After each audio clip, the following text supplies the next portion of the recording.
बिस्मिल्लाहिर्रहमानिर्रहीम। अस्सलाम वालेकुम स्टूडेंट्स, क्या हाल है? उम्मीद है आप खैरियत से होंगे। पीएमएस के एग्ज़ाम हो रहे हैं, उनकी वीडियोस हम लोग आपके साथ शेयर कर रहे हैं। इंग्लिश की हमने वीडियो आपके साथ शेयर की है, पाकिस्तान अफेयर्स की भी शेयर की है। आज हम लोग आपके साथ जो वीडियो शेयर करने जा रहे हैं वो पीएमएस उर्दू कंपलसरी के जो पेपर हुआ है उसके बारे में जो सवालात हैं वो हम लोग आपके साथ शेयर करेंगे।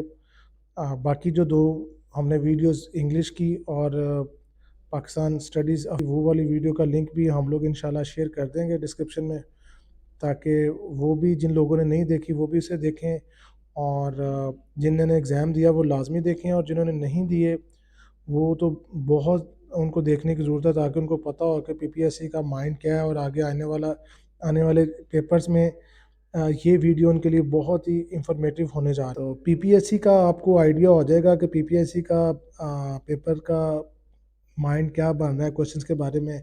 जो क्वेश्चंस आमतौर पर पीपीएससी वाले पीएमएस में पूछते हैं, वन पेपर में उनके आने के चांसेस काफ़ी ज़्यादा होते हैं। तो शुरू करते हैं जी आज की इस वीडियो को, और इसमें हम सबसे पहले क्वेश्चन नंबर 3, दर्ज झैल जुमलों को इस तरह दुरुस्त कीजिए कि जुमले की साख्त मुतासर ना हो। इसको देखते हैं। 10 ये जुमले उन्होंने दिए हुए हैं।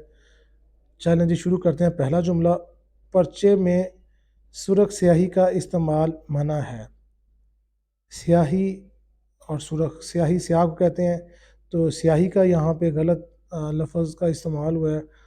पर्चे में सुर्ख रोशनाई का इस्तेमाल मना है।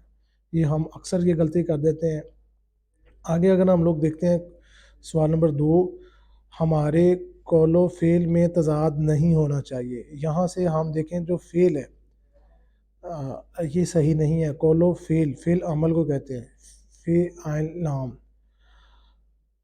और इसके बाद जो क्वेश्चन नंबर 3 है, इसको अगर हम देखें, कसूर लाहौर के करीब वाक़ा है। ये वाक़े को यहाँ से इन्होंने इसकी हमने इसको ठीक करना है।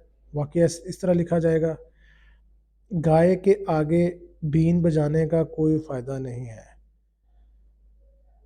तो जो ज़रबुल मिसल है, भैंस के आगे बीन बजाना का कोई फ़ायदा नहीं है, तो भैंस के आगे बीन आएगा जी।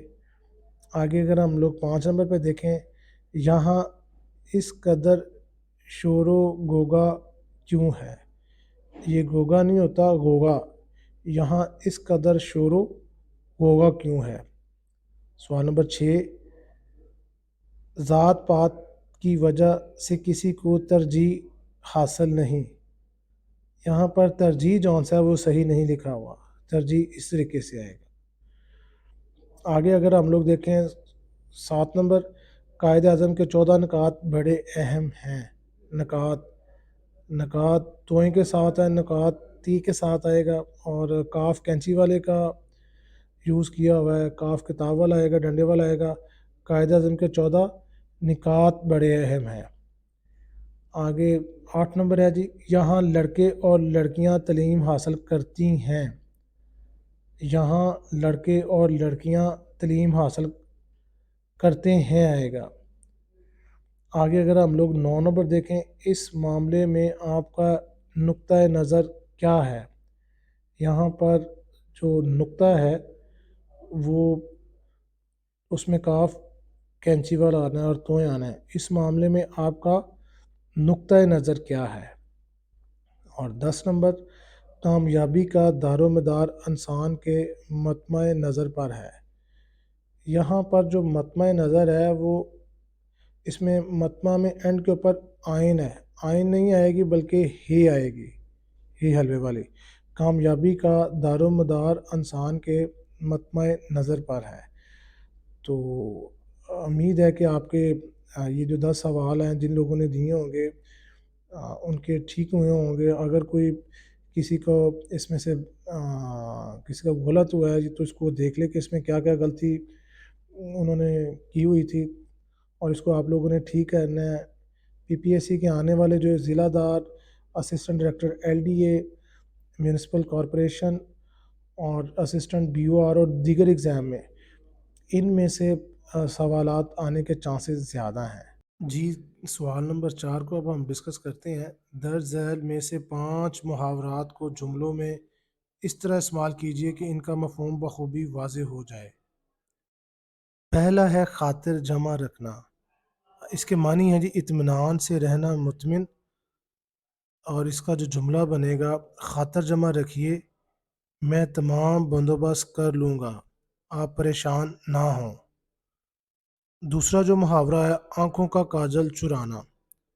اس کے معنی ہوں گے ایسی چالاکی، صفائی یا چوری سے اپنا کام نکالنا کہ کسی کو پتہ نہ چلے، بہت چالاکی سے چوری کرنا۔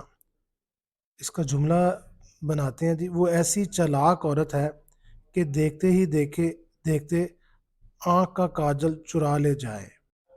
آگے ہے گھڑوں پانی پڑنا۔ اس کا مطلب ہوگا کمال شرمندگی ہونا، نہایت خجالت ہونا، شرم سے پسینے پسینے ہونا۔ جملہ اس کا بناتے ہیں میری باتوں سے اس پر گھڑوں پانی پڑ گیا۔ آگے ہے 4 نمبر، ناؤ میں خاک اڑانا۔ اس کا مطلب ہوگا جھوٹا الزام لگانا۔ کم ظرف لوگوں کا ناؤ میں خاک اڑانا محبوب مشغلہ ہے۔ آگے ہے 5 نمبر، تشت ازبام ہونا۔